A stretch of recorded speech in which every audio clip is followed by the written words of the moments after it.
Hello. आवाज आ रहा है सबको? स्क्रीन दिख रहा है?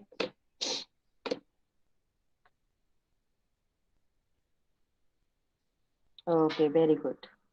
सो from today we will start unit number 3, that is the concept of supply. क्या नाम है टॉपिक का? Unit 3, that is the concept of supply.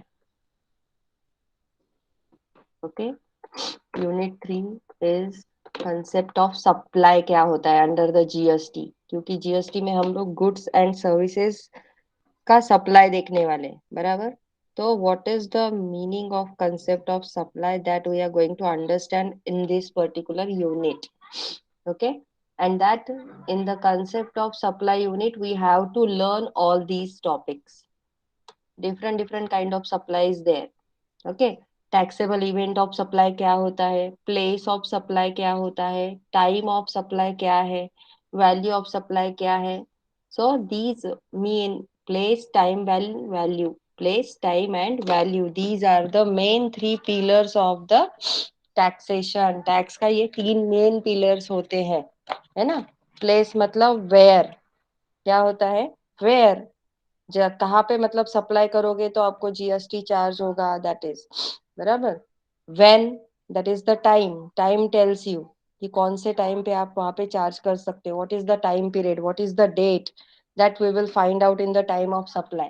Then value, what is the value? Okay, so where, when and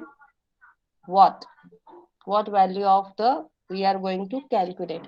Okay, so these 3 main pillars we are going to learn in this particular unit. Place of supply of goods and services दोनों के लिए, time of supply play goods and services के लिए, ठीक है। ये दोनों goods and services के लिए पढ़ेंगे हम लोग, place and time of supply. Okay, got it? Okay, तो ये नॉर्मली जो place of supply of goods and services है उसमें नेचर हम लोग ऑलरेडी बेसिक पढ़ चुके हैं कि कौन सा type of nature of supply होता है ना। So first of all it is very important to calculate, to evaluate, to determine the nature of supply, कि नेचर कौन सा है सबसे पहले सप्लाई का, वेदर इट इज इंटरस्टेट और इंट्रास्टेट, है ना। When we are talking about interstate, that means the supply of goods within the state और within the union territory. Supply of services with in the same state और union territory होना चाहिए, है ना, अगर intra state की हम बात करते हैं तो। और इंटर स्टेट का क्या होता है फिर? That is interstate, that is the supply of goods और services from one state to another state, from one union territory to another state, है कि नहीं? दैट इज, तो वो होता है इंटरस्टेट सप्लाई। ओके, और इंटरस्टेट सप्लाई किसको माना जाएगा? इंपोर्ट अगर आपने किया हुआ है, import of goods, okay, import of goods till they cross the custom frontier, जब तक वो कस्टम का जो बॉर्डर दिया हुआ है, मैंने आपको लास्ट लेक्चर में बताया था कस्टम फ्रंटियर क्या होता है, बराबर। कस्टम पे जब हम लोग लोडिंग अनलोडिंग करते हैं माल, तो उसके लिए पर्टिकुलरली उस ट्रांजेक्शन के लिए एक आपको बॉर्डर दिया जाता है कि उस बॉर्डर के अंदर तक आपका माल अगर आता है तो उसको इंपोर्ट बोलेंगे। So till the cross of the custom frontiers, तो जब तक वो कस्टम फ्रंटियर्स आप क्रॉस नहीं करते हो तब तक वो इंटरस्टेट माना जाएगा। समझ में आया? इस तरह से इंपोर्ट ऑफ सर्विसेज, अगर इंपोर्ट ऑफ सर्विसेज किया हुआ है then also it will be treated as a interstate supply. Okay, import of services, okay, import of goods, export of goods and services, इन सबको हम लोग क्या ट्रीट करेंगे? इन सबको हम लोग इंटरस्टेट ट्रीट करेंगे। क्या ट्रीट करेंगे? इंटरस्टेट ट्रांजैक्शन ट्रीट करेंगे। Got it? इवन अगर सप्लाई ऑफ गुड्स हुआ है ना, सप्लाई ऑफ गुड्स हुआ है या सप्लाई ऑफ सर्विसेज हुआ है to the special economic zone, किसको? To the special economic zone में हुआ है या फिर जोन के through supply of goods and services हुआ है, then also it will be treated as a interstate supply, बराबर। और अगर कोई आपके यहाँ पे इंटरनेशनल टूरिस्ट आता है, कौन आता है? इंटरनेशनल टूरिस्ट आता है, और उस इंटरनेशनल टूरिस्ट को अगर आपने माल सप्लाई किया हुआ है, ठीक है, तो भी उसको इंटरस्टेट सप्लाई माना जाएगा। समझ में आया? क्या क्या इंटरस्टेट सप्लाई होगा? Interstate supply that is from one state to another state, बराबर, from one state to another union territory, from another from the union territory to another state, understand, to the state मतलब, तो इसको interstate supply माना जाएगा। ठीक है। Second, import of goods अगर है, ओके, जब तक उनका वो बॉर्डर लाइन पास नहीं होता है कस्टम फ्रंटियर का, तब तक उसको इंटरस्टेट सप्लाई माना जाएगा। देन इंपोर्ट ऑफ सर्विसेज, उसको इंटरस्टेट सप्लाई माना जाएगा। Export of goods and services, उसको भी इंटरस्टेट सप्लाई माना जाएगा। और अगर supply of goods to the SEZ और बाय द एसईजेड किया हुआ, SEZ that is the special economic zones होते हैं, ठीक है, अगर उनके थ्रू किया गया है या उनको किया गया है तो भी इंटरस्टेट सप्लाई माना जाएगा। ओके। और उसके साथ साथ अगर किसी इंटरनेशनल टूरिस्ट को अगर माल सप्लाई किया गया है तो वो भी क्या माना जाएगा? इंटरस्टेट सप्लाई माना जाएगा। I hope all of you understand. समझ में आया सबको कि इंटरस्टेट में क्या क्या आएगा? यस और no? Any doubt in this? So interstate supply जो भी बताया था मैंने, है कि नहीं, from one state to another state and from one territory to another state. Okay. Union territory में ही अगर वो सेंड होता है तो वो तो इंट्रा हो गया ना, लेकिन एक यूनियन टेरिटरी से दूसरे स्टेट में अगर माल जा रहा है तो इट विल बी क्या हो जाएगा? Interstate supply. अंडरस्टैंड? इंट्रास्टेट तो सबको पता है कि इंट्रास्टेट क्या होता है, सप्लाई ऑफ गुड्स और services with in the state और यूनियन टेरिटरी, ये ऑलरेडी हम लोग पढ़ चुके हैं, याद है ना? इसके एग्जाम्पल भी हमने सॉल्व किए हुए हैं थेरोटिकल। यस और नो? ये भी हमने पढ़ा है कि लोकेशन ऑफ सप्लायर और प्लेस ऑफ सप्लाई, अगर उनका डिफरेंट प्लेस पे है तो कौन सा टैक्स लगेगा, और सेम इसमें है तो कौन सा टैक्स लगेगा, बराबर। थोड़ा उल्टा लिखा है क्या शायद से? यहाँ पे उल्टा लिखा हुआ है। ओके।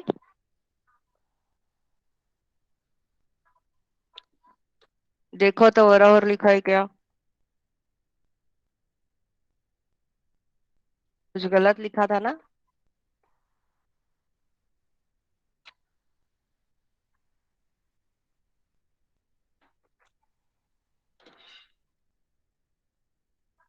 अब बराबर है?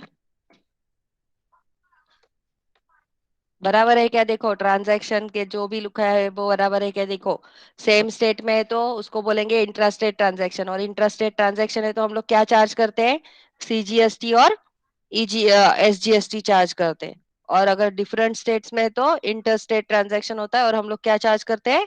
आईजीएसटी चार्ज करते हैं। बराबर है ये diagram? Any doubt in this diagram?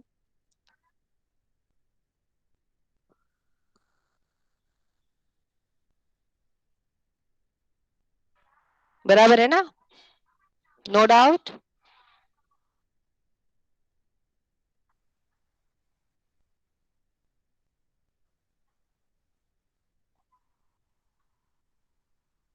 Okay, very good. अभी उसके पहले हम लोग डेफिनेशंस देखेंगे। जैसे फर्स्ट इसमें डेफिनेशन बताया था ना सर्विसेज का, गुड्स का, इंडिया का डेफिनेशन है, वैसे ही सेम ये यूनिट 3 में भी डेफिनेशन है। ठीक है। तो वो जो डेफिनेशंस है और ये डेफिनेशंस, ठीक है, ये सारे के सारे डेफिनेशन आज मैं सेंड कर देती हूँ आपको क्लासरूम में, या फिर व्हाट्सएप ग्रुप में फोटो भेज देती हूँ, आप लिख लेना डेफिनेशंस एज इट इज, आपको लिखना है। ठीक है, उसी के बेस पे क्वेश्चन पूछा जाएगा। अभी देखो सप्लायर का डेफिनेशन है, सप्लायर, यहाँ पे बहुत जरूरी है कि सप्लायर कौन है वो आपको पता होना चाहिए। Under section 2 sub section 105, supplier in relation to any goods और सर्विसेज और both shall mean the person who is supplying the goods or services or both, and shall include an agent acting as a such on behalf of such a supplier in relation to the goods and services both which are supplied. अगर कोई agent है जो कि supplier के basis पे behalf पे as a agent का काम कर रहा है सर्विसेज और गुड सप्लाई करने के लिए, तो उसको भी सप्लायर माना जाएगा अकॉर्डिंग टू डेफिनेशन। अंडरस्टैंड? समझ में आया? Then under section 2 subsection 93 recipient कौन होगा? एक सप्लायर तो मिल गया, तो दूसरा कौन है? रिसिपिएंट है। तो recipient of the supply of goods and services और बोथ कौन होगा? That is where a consideration is payable for the supply of goods और सर्विसेज और बोथ। कंसिडरेशन मतलब पैसा जो पे कर रहा है कि नहीं? जहां पे क्या होता है, अभी आपको सप्लाई कर रहा है, कोई मटेरियल सप्लाई कर रहा है, तो कोई फोकट में करता है क्या? जो भी माल सप्लाई होगा, प्रोडक्ट आप परचेस करोगे, ऑर्डर करोगे, वो फोकट में होगा क्या? नहीं। Then the person who is liable to pay that consideration, तो वो जो कंसिडरेशन होगा उसकी जो वैल्यू होगी, जो पर्सन लाइबल होगा उसको पे करने के लिए, वो होगा रिसिपिएंट। बराबर? Then where no consideration is payable, अगर सपोज कोई कंसिडरेशन आप उसके लिए नहीं दे रहे हो, कैश वगैरह नहीं दे रहे हो, चेक नहीं दे रहे हो, okay, the person to whom the goods and services are delivered or made available, जिसको गुड्स आप डिलीवर करोगे, जिसको अवेलेबल करके दोगे, है ना, और जिसके पोजीशन में वो गुड्स रहेगा, जो यूज करेगा उस गुड्स को, उसको बोलेंगे हम लोग रिसिपिएंट। भले ही वो कैश आपको अभी नहीं दे रहा है, बाद में दे रहा है, लेकिन यूज तो वही कर रहा है ना, आपने डिलीवर तो उसको ही किया ना। बराबर? देन उसको रिसिपिएंट माना जाएगा। Then when no consideration is payable for the supply of the service, अगर सर्विस के लिए कोई कंसिडरेशन पे नहीं किया गया तो उसके लिए क्या होगा? The person to whom the services is rendered, जिस पर्सन ने सर्विस लिया है उसी को माना जाएगा रिसिपिएंट। क्या माना जाएगा? रिसिपिएंट माना जाएगा, क्योंकि सर्विस तो उसने लिया ना। बराबर? Got it? सो ये डेफिनेशन दिया हुआ है। Got it? So person to whom supply is made to be construed as a recipient, तो उसी को हम लोग क्या मानेंगे? रिसिपिएंट मानेंगे।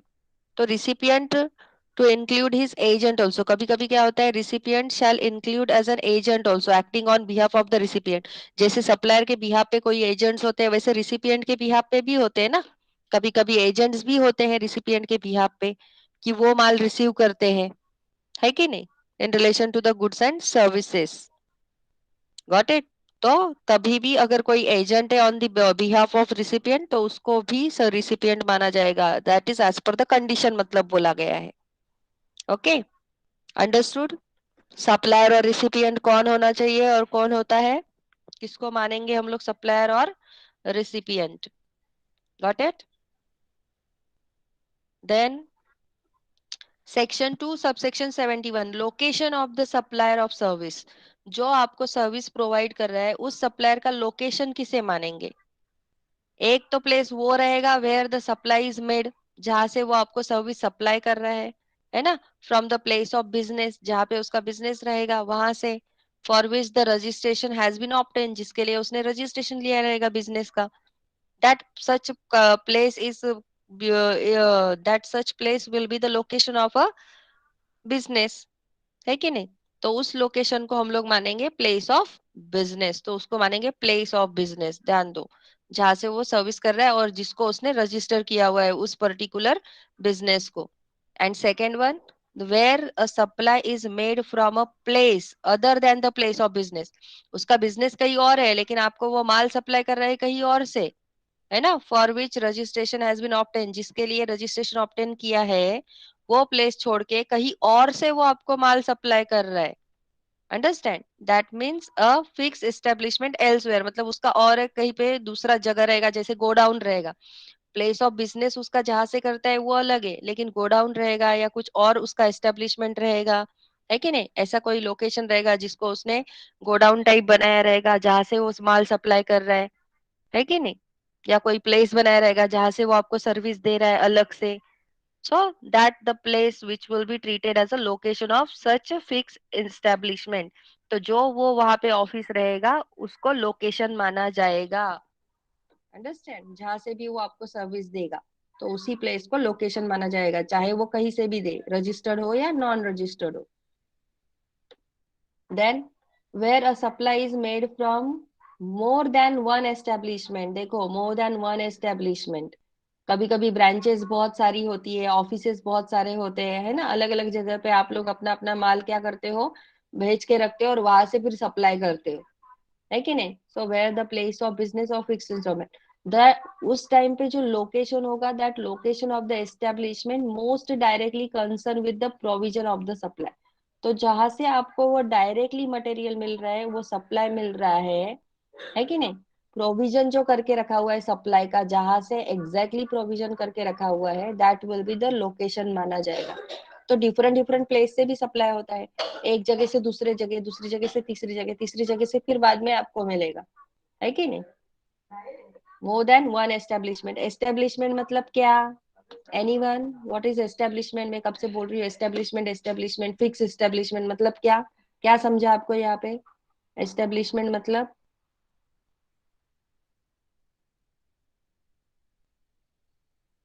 anyone, what you understand from the establishment? Establishment means nothing but the office, जो हमारा फिक्स एस्टेब्लिशमेंट होता है ना, not another place. Establishment, fix establishment मतलब आपका ऑफिस।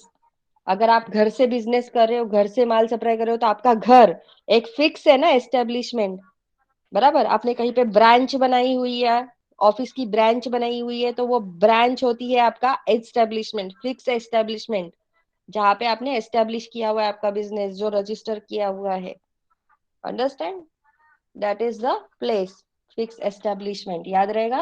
यस। और अगर ऐसा कोई भी प्लेस नहीं है, बहुत सारे प्लेसेस है यहाँ पे, ठीक है, उसमें से जो प्रोविजन करता है सप्लाई के लिए, उसी को हम लोग मानेंगे प्लेस ऑफ सप्लाई। लेकिन in the absence of such places, अगर आपका ऑफिस भी नहीं है, कुछ भी नहीं है ना, और फिर भी आप सप्लाई कर रहे हो, तो in the absence of such places, the location of the usual of residence of the supplier will be treated as a location. तो सप्लायर का जो रेसिडेंस रहेगा, सप्लायर जहाँ पे रहता है, उसी को मानेंगे हम लोग कि उसने वहां से सप्लाई किया हुआ है, क्योंकि उसका वैसे कोई भी रजिस्टर्ड लोकेशन नहीं है। तो उसका जो भी रेसिडेंस पर एड्रेस रहेगा, उस प्लेस को हम लोग लोकेशन मानेंगे। Got it, for the supplier purpose. अभी जैसे लोकेशन सप्लायर का है, वैसे ही लोकेशन रिसिपिएंट का भी होता है, बराबर ना, रिसिपिएंट का भी होता है ना, कस्टमर का होता है, या फिर एक सप्लायर दूसरे सप्लायर से परचेस करता है, तो उसका खुद का भी रिसिपिएंट होता है, लोकेशन होता है उसका खुद का भी। So as per the section 2 sub section 70, the location of the recipient of services, जो आपसे सर्विस ले रहा है, उसका लोकेशन क्या मानेंगे आप जीएसटी के अंदर, तो उसका भी रिसिपिएंट का खुद का अपना एक रजिस्टर्ड किया हुआ बिजनेस प्लेस रहेगा, है कि नहीं। एक सप्लायर दूसरे सप्लायर से परचेस कर रहा है, तो दोनों सप्लायर के पास जो भी उनका ऑफिस रहेगा या ब्रांचेस रहेंगे, है ना, वो क्या रहेगा, रजिस्टर्ड रहेगा ना कहीं, तो that will be treated as a location, that is the fix establishment. देखो, then received a place other than the place of business, जहां से वो बिजनेस कर रहा है, सेम जैसा लोकेशन हमने सप्लायर के देखा, सेम वैसे ही लोकेशन का डेफिनेशन रिसिपिएंट का है।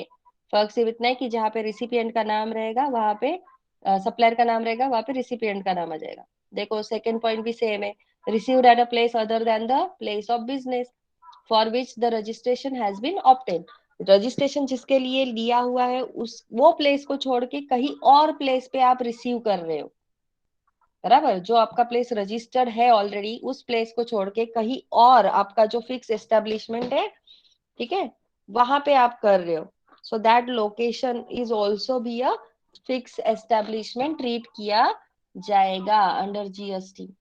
Then where a supply is received at a more than one establishment, आपने कुछ सर्विस क्या है लिया, लेकिन आप क्या कर रहे हो, अलग अलग प्लेसेस पे ले रहे हो सेम सर्विस, है कि नहीं, क्या कर रहे हो, सेम सर्विस आप अलग अलग प्लेसेस पे ले रहे हो। तो फिर क्या होता है, where the place of business और establishment, the location of the establishment, है ना, most directly concern with the provision of the supply. तो जो भी आपका एस्टेब्लिशमेंट रहेगा, इन सारे प्लेसेस में से जो डायरेक्टली आपके प्रोविजन ऑफ सप्लाई को अफेक्ट करेगा, उस प्लेस को हम लोग मानेंगे place of, sorry, location of recipient of services. And last one, अगर कोई भी ऐसा प्लेस नहीं है तो ऐसा कोई भी, अभी जैसे कि हम लोग कस्टमर है, ठीक है, तो हम लोग सर्विस ले रहे हैं, तो हमारा तो कोई ऑफिस नहीं है, हमारे कोई ब्रांचेस नहीं है, लेकिन फिर भी हम लोग सर्विस ले रहे हैं, है ना। तो in the absence of the such places the location will be treated as a usual place of residence of recipient. तो हम लोग जहाँ पे रहते हैं, हमारा जो रेगुलर प्लेस ऑफ रेसिडेंस है, उसी को माना जाएगा location of the recipient. Okay, understand? Under section 2 subsection 70।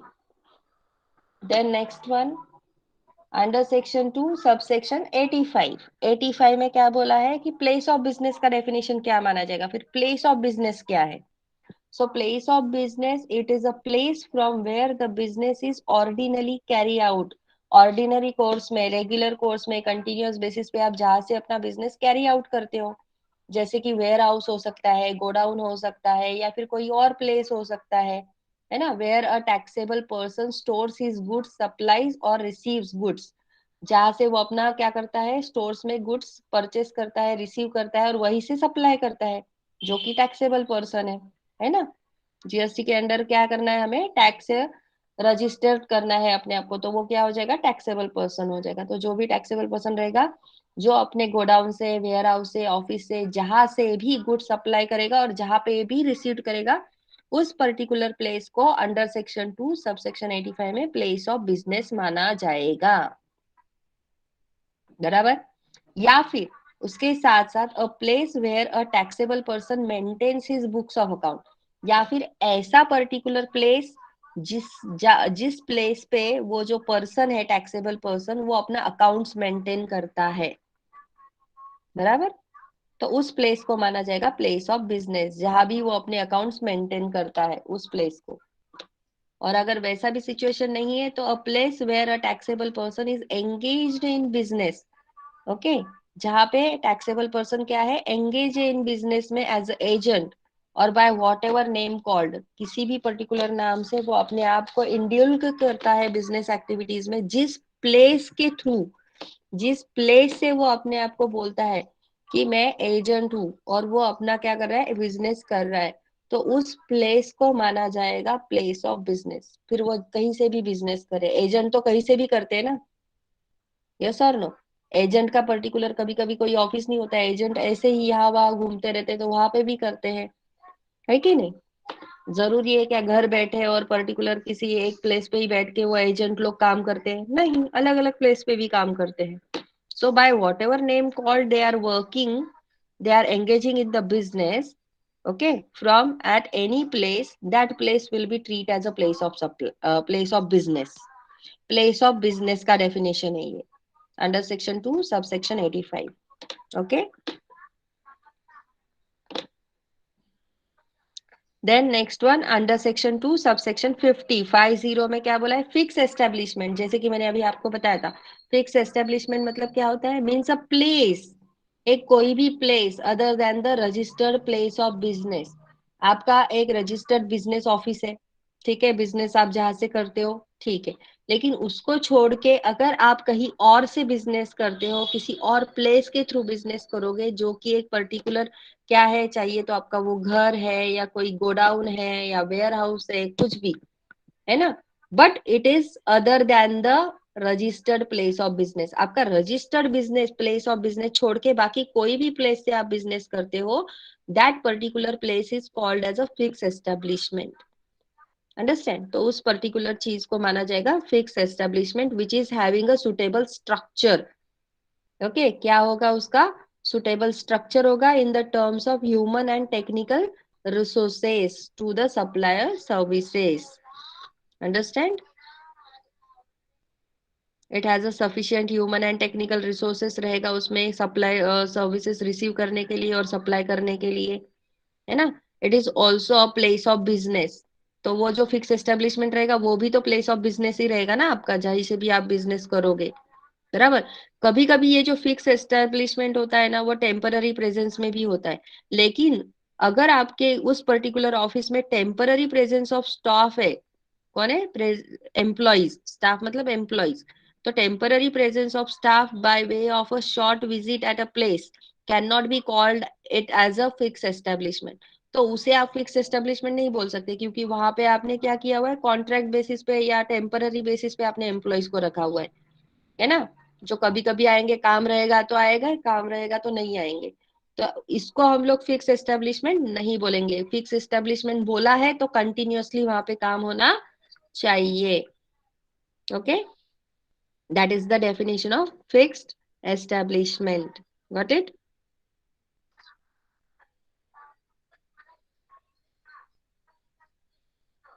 देखो, permanent nature of the arrangement and location need to be considered. Permanent nature होना चाहिए उस फिक्स एस्टेब्लिशमेंट का।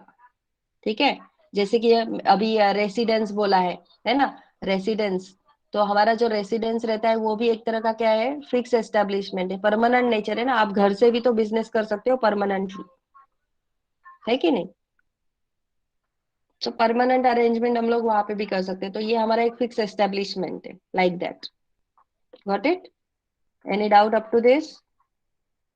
Location of suppliers of services, location of recipient of services, place of business, then fixed establishment, recipient का definition and supplier का definition. Any doubt? समझ में आ रहा है?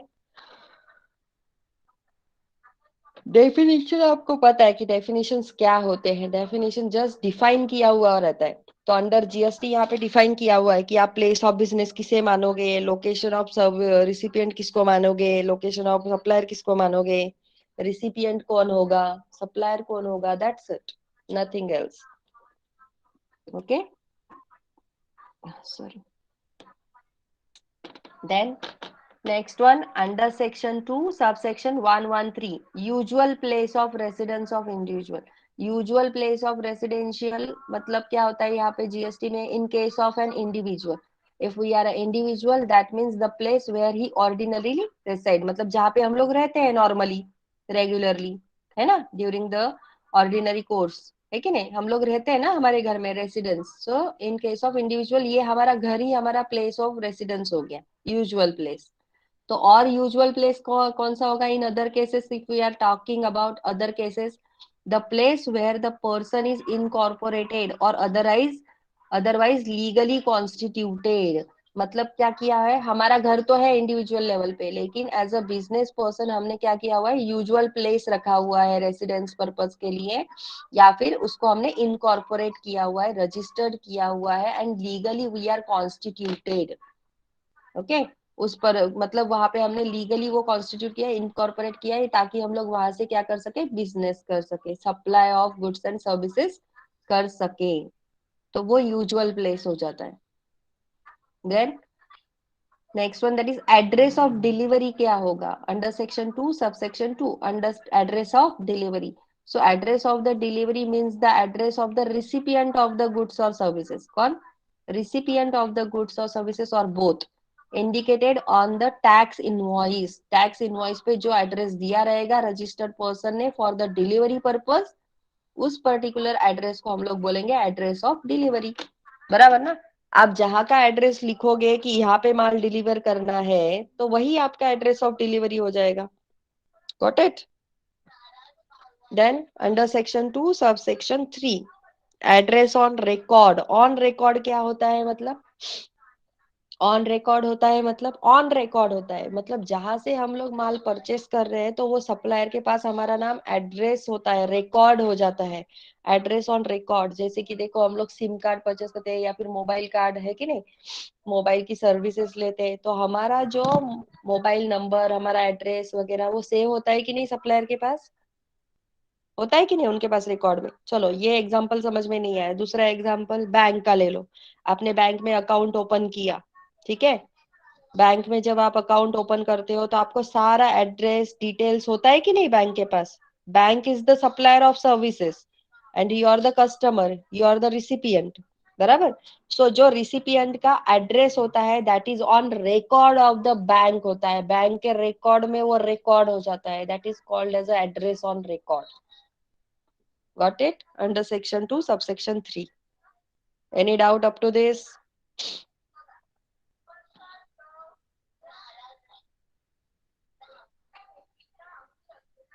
Yes, hello, good morning. Any doubt? Definition समझ में आया? कौन सा डेफिनेशन क्या है?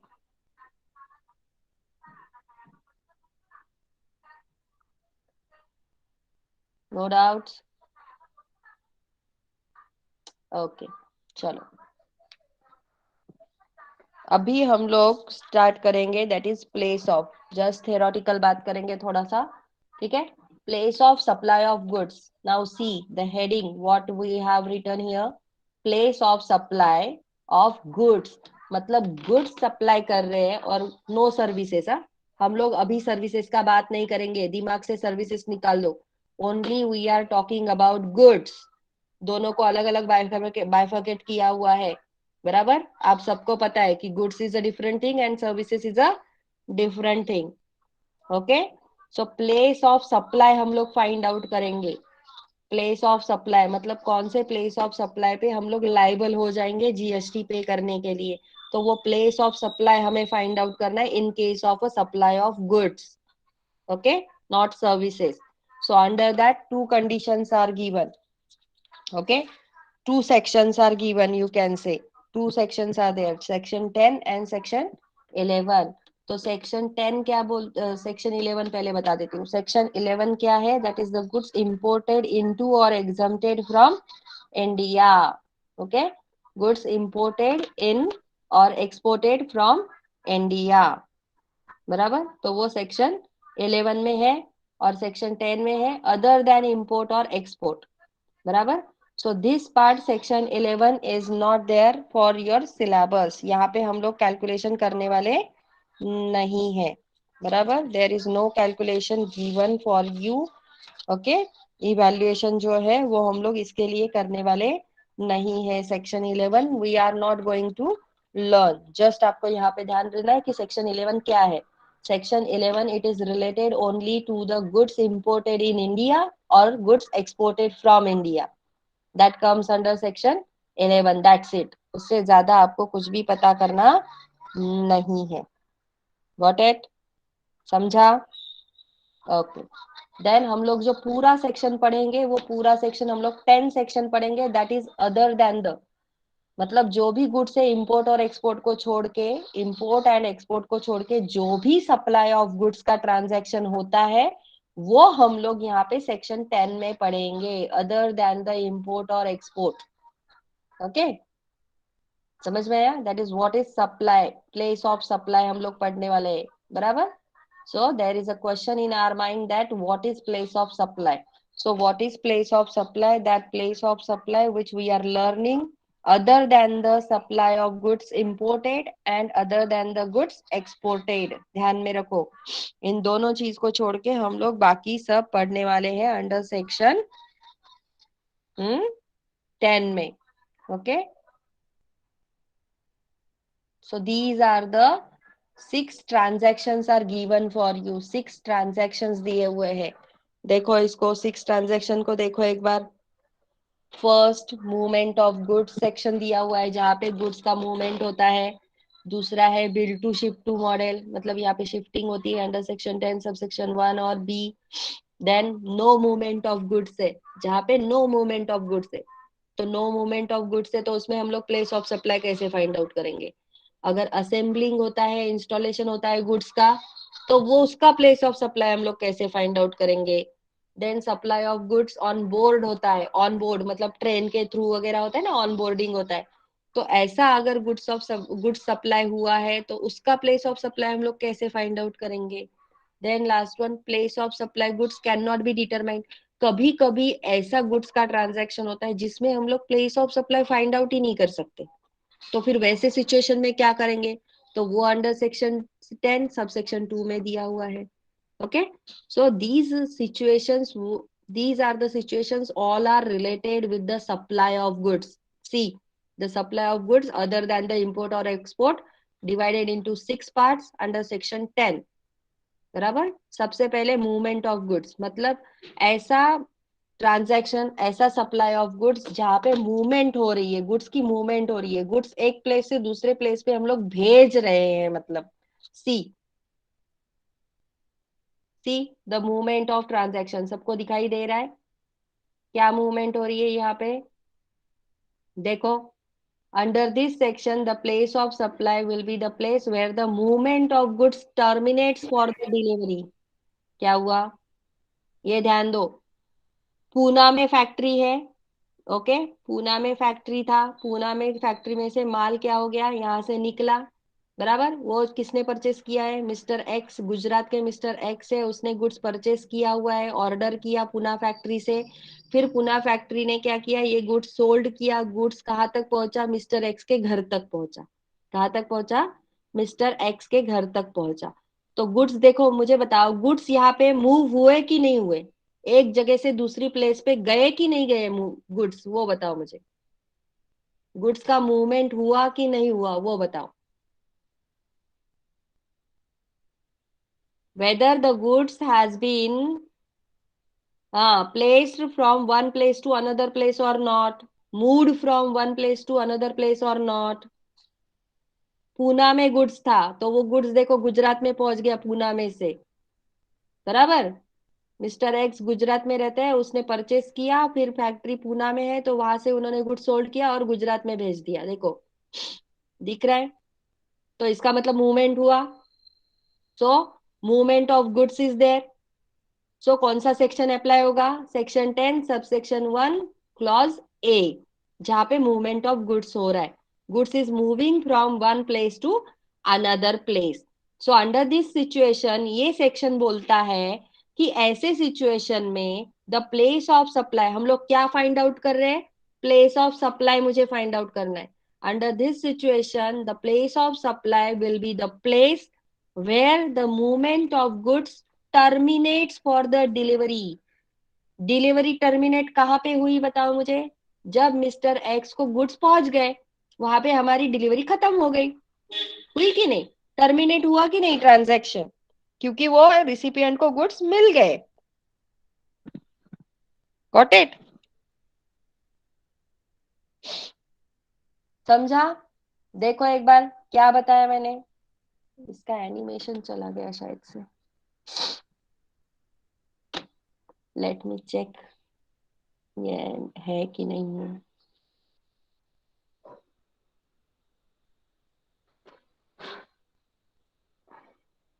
बाकी सब समझ में आया जो भी बोला।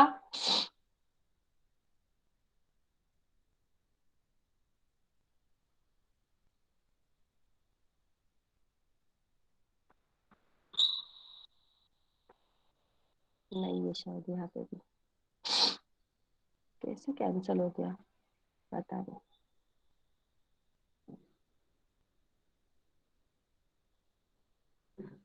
दिख रहा है क्या, एक सेकेंड ना,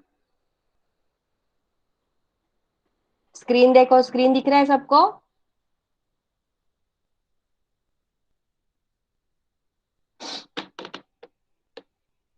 ये देखो मिस्टर एक्स ने क्या किया, गुड्स परचेस का ऑर्डर किया, फिर पूना फैक्ट्री ने गुड्स क्या किया, मिस्टर एक्स को भेज दिया।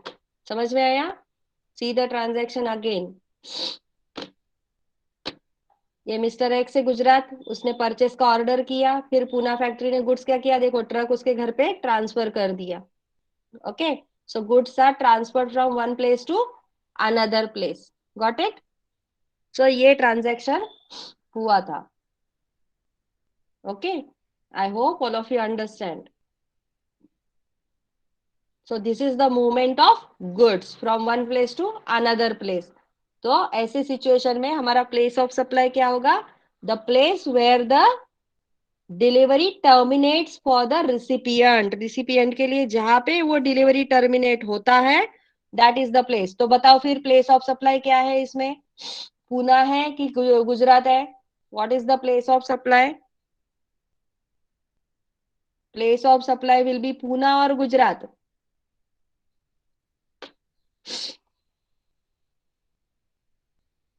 आई want answer from all of you. See, इसके लिए कितना मेहनत किया मैंने, आपको ये भी दिखाया एनिमेशंस वगैरह करवा के। अगेन सी, मिस्टर एक्स ने परचेस ऑर्डर किया, फिर पूना ने गुड्स क्या किए, उसके घर पे भेज दिए। ओके, रिसिपिएंट को गुड्स कहाँ पे मिले, गुजरात में। इसका मतलब डिलीवरी टर्मिनेट कहाँ पे हुआ हमारा, पूना में हुआ ना बेटा, सॉरी गुजरात में हुआ ना, पूना कैसे आएगा place of supply? Place of supply का देखो ना कंडीशन क्या बोला है 10(1)(a) में, ये क्या लिखा है बताया जो मैंने, under this section the place of supply will be the place where the movement of goods terminates for delivery. Terminates, कहाँ पे टर्मिनेट हुआ फिर?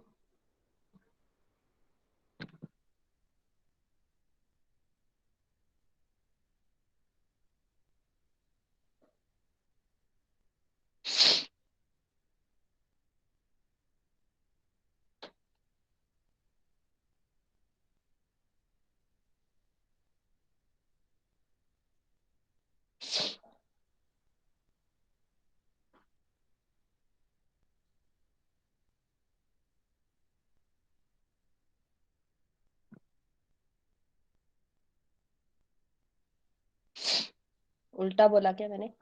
कंफ्यूजन हो गई। चलो देखते हैं इसका एग्जाम्पल है क्या। नहीं। Location of the goods at the time at which the movement of goods terminated for the delivery. Place of supply of goods. Mr. X in Gujarat. Okay, he is ordered from Pune, and the price.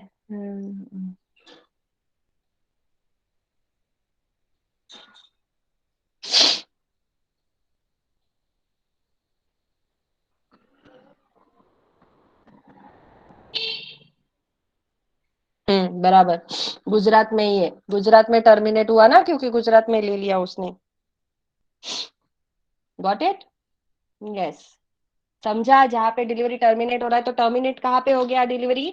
Gujarat में हुआ, जब उन्होंने माल कहाँ पे receive किया mister x ने? गुजरात में। Got it? समझ में आया? Any doubt in this?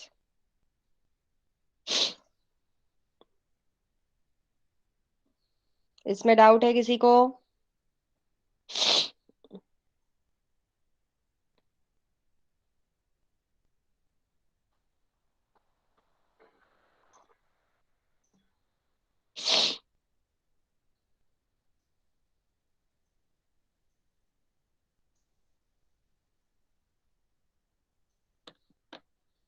Okay, याद रहेगा अभी। This is movement of goods.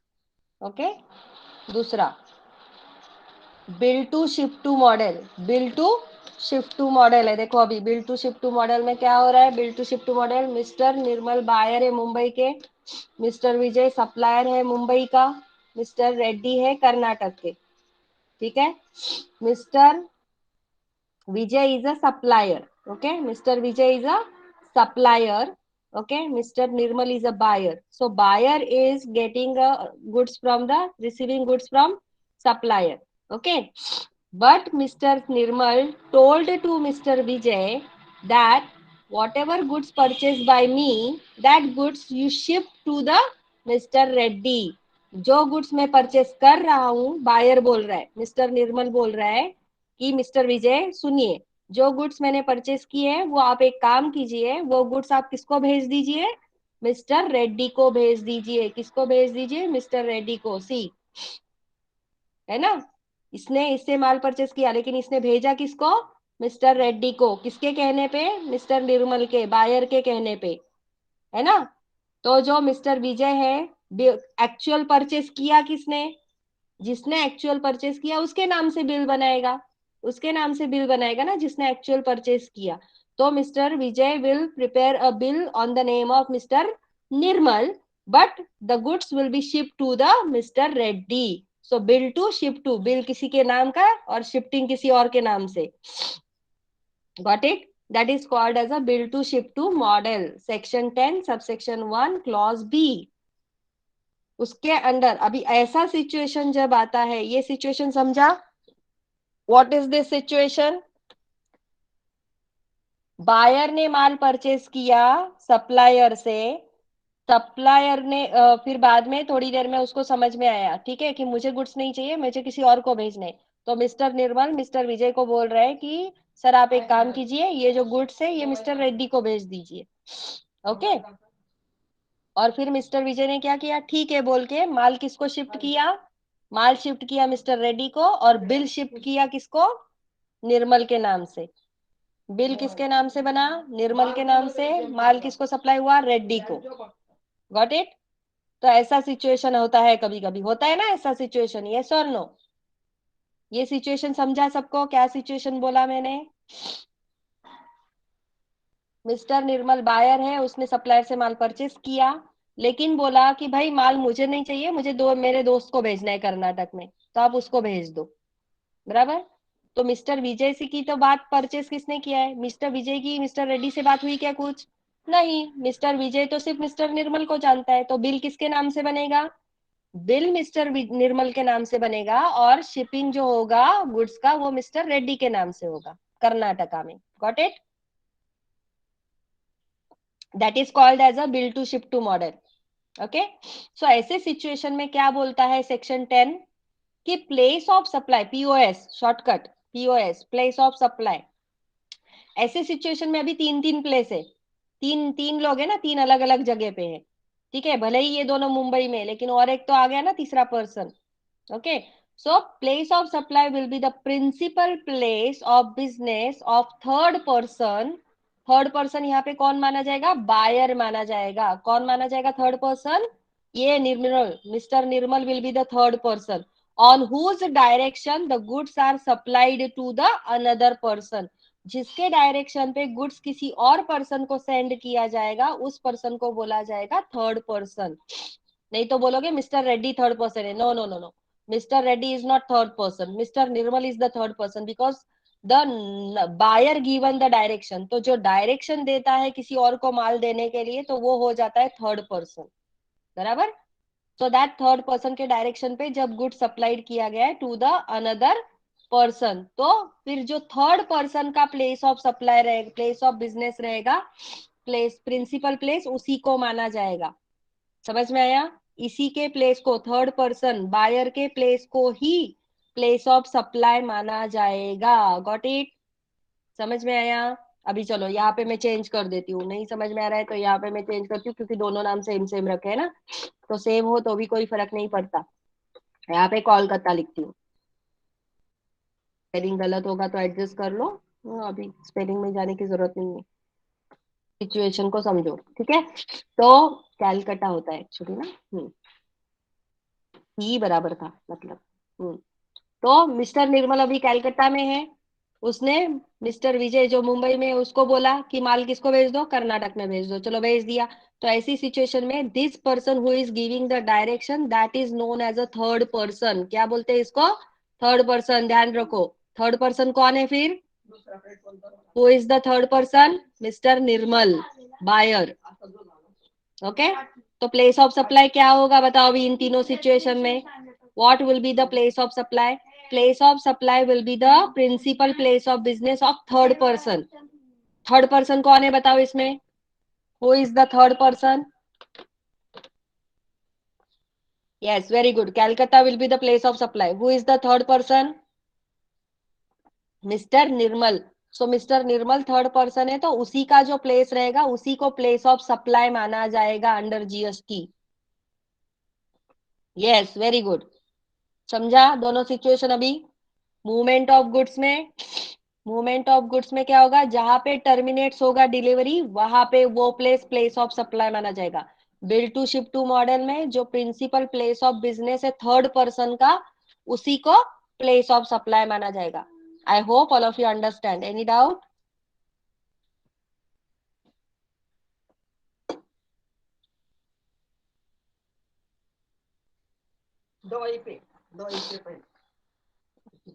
हो गया डाउट क्लियर।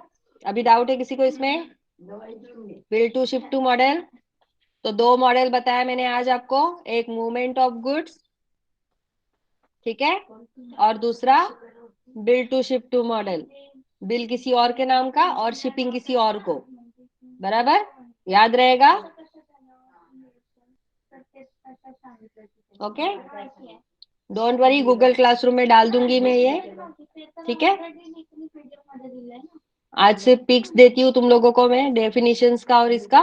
और जैसे ही ये हमारा 5 मॉडल खत्म, 5 मॉडल जो भी है इसका कितना है, 6 ना, तो ये 6-8 सिचुएशन है, ये मैं क्या करती हूँ आपको गूगल क्लासरूम में दे दूंगी जैसे ही हमारा प्रैक्टिकल सेशन खत्म हो जाएगा.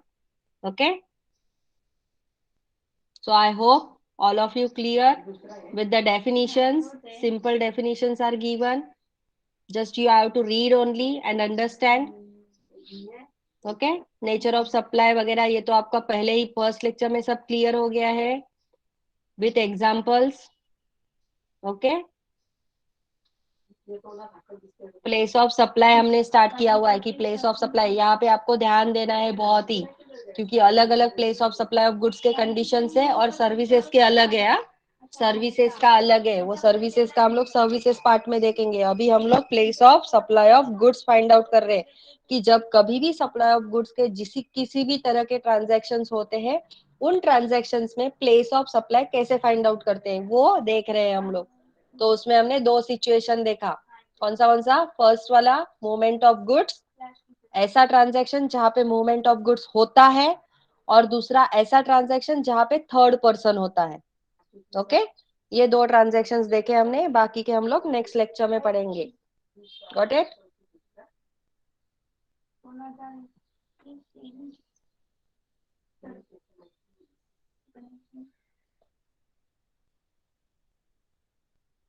I hope all of you understand and don't have a doubt now. Practical करेंगे तो और क्लियर हो जाएगा. एंड डोंट वरी, ज्यादा प्रैक्टिकल नहीं है इसमें, थोड़ा ही प्रैक्टिकल है. You will understand properly with these little bit sums. 1 और 2 सम्स के साथ आप अब अच्छे से समझ जाओगे. ओके. टाइम ऑफ सप्लाई में हमें ज्यादा प्रैक्टिकल करना है, उसमें ज्यादा सम्स होते हैं. टाइम ऑफ सप्लाई और वैल्यू ऑफ सप्लाई में, प्लेस ऑफ सप्लाई में बहुत कम क्वेश्चंस है.